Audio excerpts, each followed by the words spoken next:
Vers 74 avant Jésus-Christ à Antionum, de méchants Zoramites ont chassé les pauvres de leur synagogue.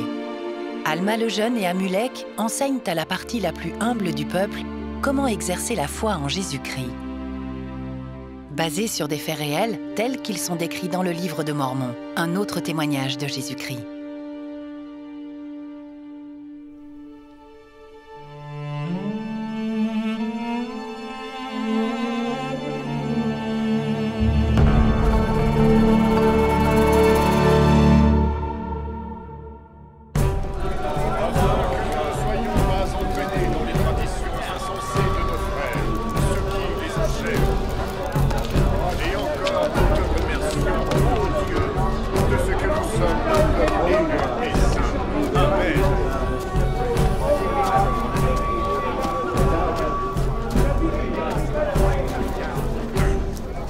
La paix soit avec toi, Zoram.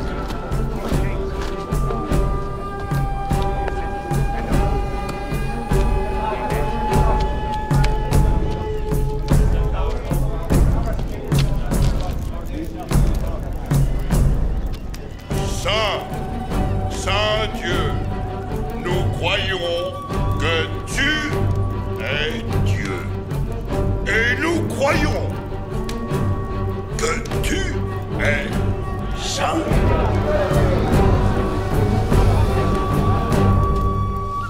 Les Zoramites se prosternent devant des idoles? Ils sont tombés dans de grandes erreurs et ne gardent plus les commandements de Dieu.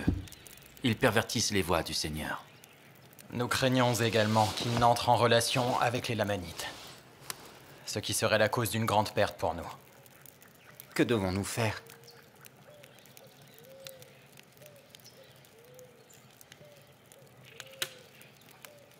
La prédication de la parole a une grande tendance à amener le peuple à faire ce qui est juste.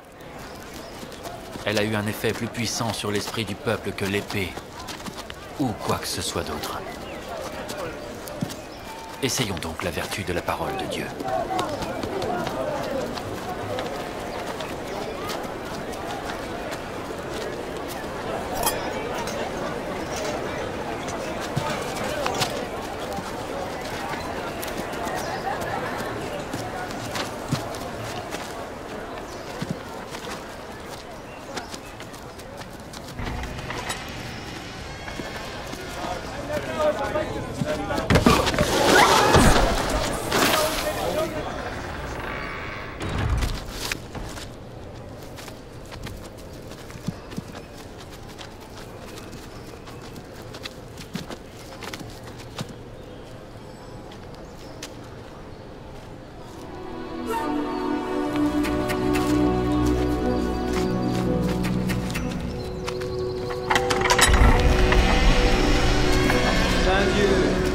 Nous croyons que tu nous as séparés de nos frères. Nous croyons que tu nous as élus pour être tes saints enfants. Et aussi, tu nous as fait connaître qu'il n'y aura pas de Christ. Ô Dieu, nous te remercions de ce que tu nous as élus, afin que nous ne soyons pas entraînés dans les traditions insensées de nos frères, ce qui les enchaîne à la croyance en Christ. Et encore, nous te remercions, ô Dieu, de ce que nous sommes un peuple saint et élu. Amen.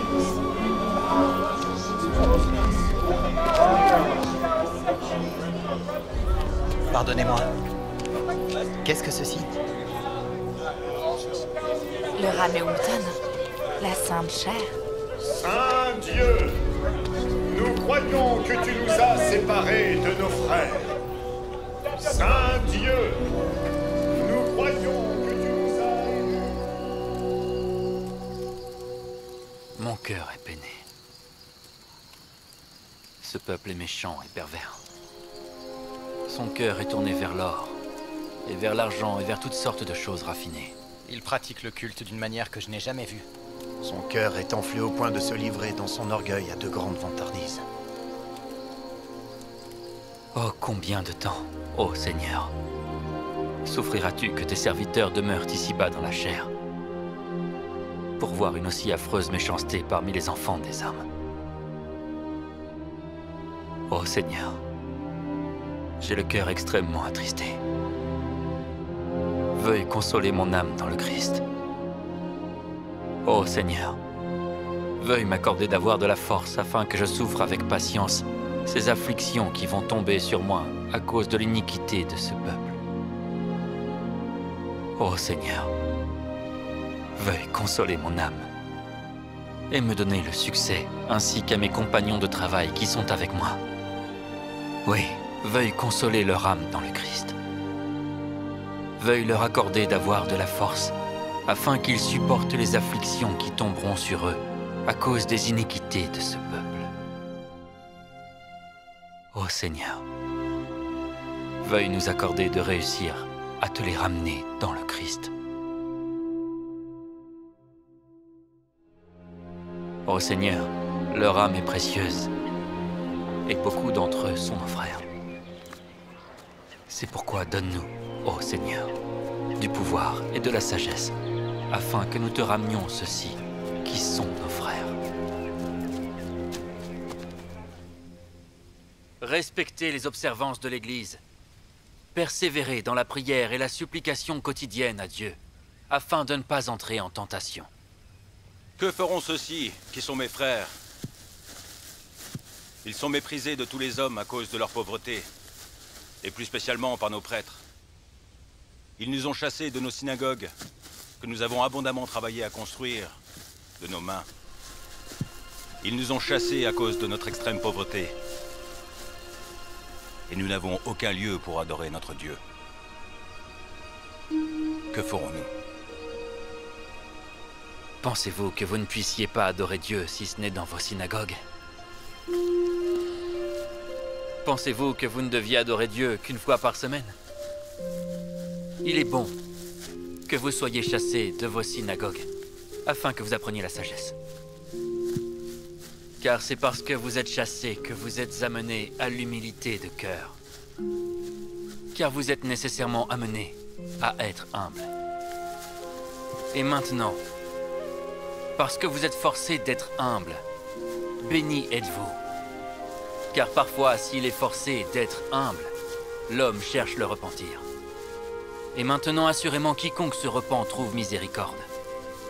Et celui qui trouve miséricorde et persévère jusqu'à la fin, celui-là sera sauvé. Et parce que vous avez été forcés d'être humbles, vous êtes bénis. Ne pensez-vous pas que ceux qui s'humilient vraiment à cause de la parole sont encore plus bénis? Oui. Celui qui s'humilie vraiment et se repent de ses péchés et persévère jusqu'à la fin, celui-là sera béni.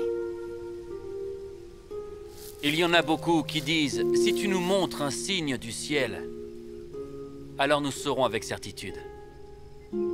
Or, je le demande, est-ce là de la foi? Non. La foi, ce n'est pas avoir la connaissance parfaite des choses. C'est pourquoi, si vous avez la foi, vous espérez en des choses qui ne sont pas vues, qui sont vraies. Et maintenant, Dieu communique sa parole par des anges aux hommes. Oui, non seulement aux hommes, mais aussi aux femmes. Or, ce n'est pas tout. Les petits-enfants reçoivent bien des fois des paroles qui confondent les sages et les savants.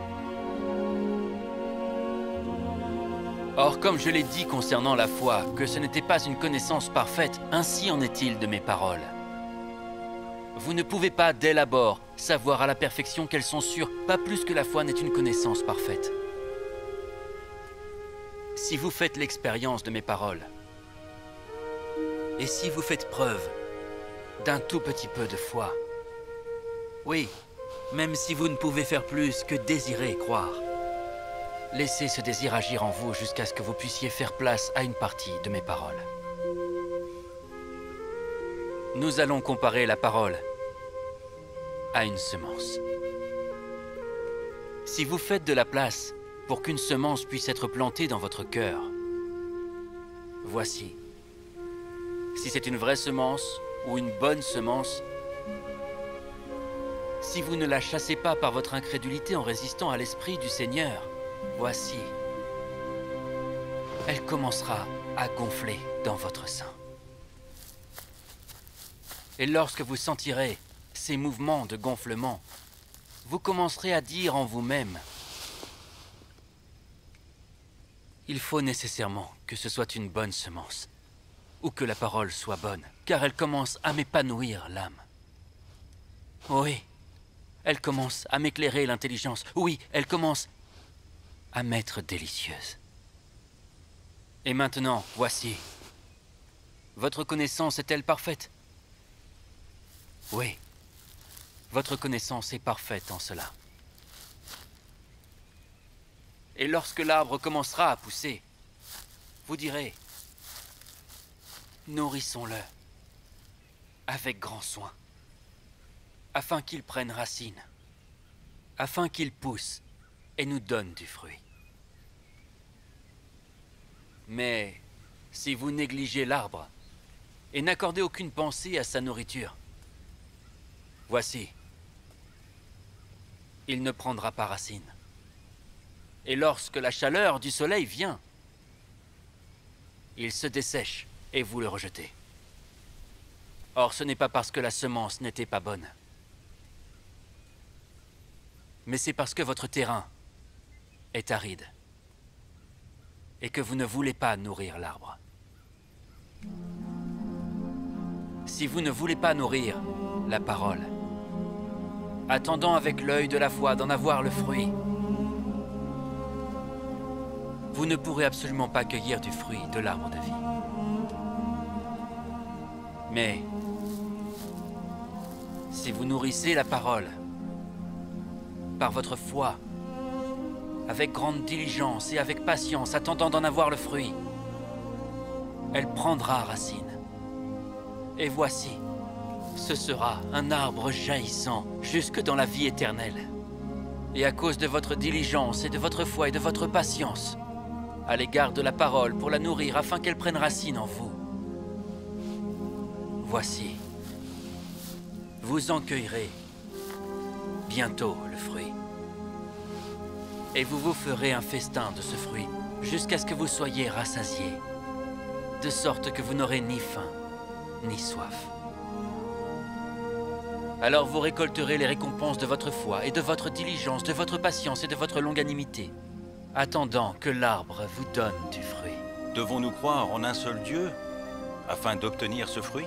Aussi, de quelle manière devons-nous planter la semence ou exercer notre foi? Vous souvenez-vous de ce que Zénos, le prophète d'autrefois, a dit concernant la prière ou le culte? Il a dit: tu es miséricordieux, ô Dieu, car tu as entendu ma prière lorsque j'étais dans le désert, et dans mon champ, et lorsque je me suis rendu dans ma chambre. Oui, et tu m'as aussi entendu lorsque j'ai été chassé et que j'ai été méprisé par mes ennemis. Et c'est à cause de ton Fils que tu as été aussi miséricordieux envers moi. C'est pourquoi je crierai vers toi dans toutes mes afflictions, car en toi est ma joie. Car tu as détourné tes jugements de moi à cause de ton Fils. Croyez-vous à ces écritures qui ont été écrites par ceux d'autrefois? Croyez au Fils de Dieu, qu'il viendra racheter son peuple, et qu'il souffrira et mourra pour expier ses péchés, et qu'il se relèvera d'entre les morts, ce qui réalisera la résurrection, que tous les hommes se tiendront devant lui pour être jugés au dernier jour, jour du jugement, selon leurs œuvres. Je désire que vous plantiez cette parole dans votre cœur. Et lorsqu'elle commencera à gonfler, alors nourrissez-la par votre foi. Et voici, elle deviendra un arbre jaillissant en vous jusqu'à la vie éternelle. Et alors, que Dieu vous accorde que vos fardeaux soient légers, par la joie de son Fils. Amen.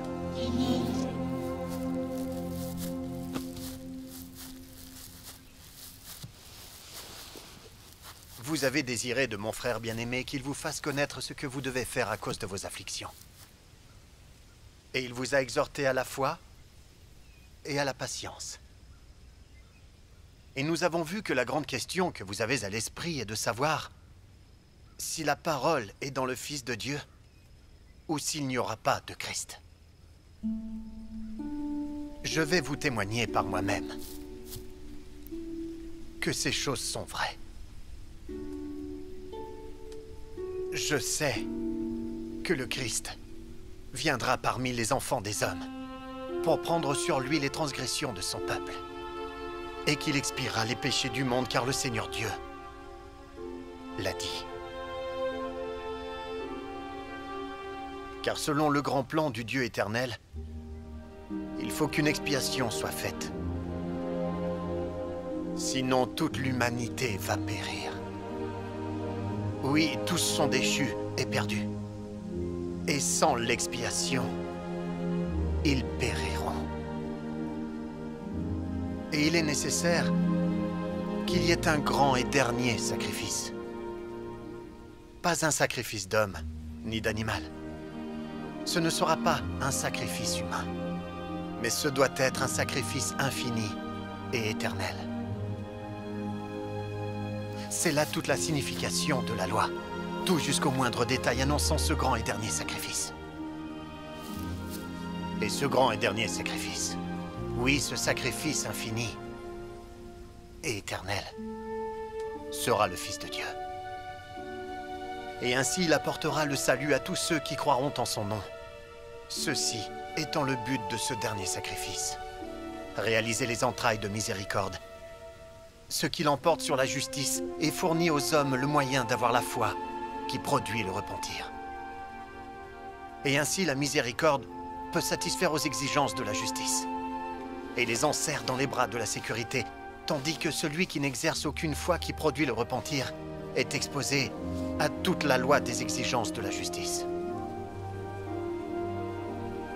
Que Dieu vous accorde de commencer à exercer votre foi qui produit le repentir, afin de commencer à implorer son saint nom, afin qu'il soit miséricordieux envers vous. Criez vers lui pour avoir la miséricorde, car il est puissant à sauver. Humiliez-vous et persévérez dans la prière vers lui. Tournez continuellement votre cœur vers lui dans la prière, pour votre bien-être et aussi pour le bien-être de ceux qui sont autour de vous. Lorsque vous avez fait toutes ces choses, si vous renvoyez les nécessiteux et les nus, et ne visitez pas les malades et les affligés, et ne donnez pas de vos biens, si vous en avez, à ceux qui sont dans le besoin, je vous le dis, votre prière est vaine. Cette vie est le moment où les hommes doivent se préparer à rencontrer Dieu. Le jour de cette vie est le jour où les hommes doivent accomplir leurs œuvres. Je vous supplie donc de ne pas différer le jour de votre repentir jusqu'à la fin. Vous ne pouvez pas dire, lorsque vous êtes amené à cette crise affreuse, « Je vais me repentir, je vais retourner à mon Dieu ». Non, vous ne pouvez pas le dire. Car ce même esprit qui possède votre corps au moment où vous quittez cette vie, ce même esprit aura le pouvoir de posséder votre corps dans le monde éternel. Ne combattez plus le Saint-Esprit, mais recevez-le et prenez sur vous le nom du Christ. Et adorez Dieu en quelque lieu que vous vous trouviez, en esprit et en vérité. Et vivez quotidiennement dans les actions de grâce pour les miséricordes et les nombreuses bénédictions qu'il vous accorde. Amen.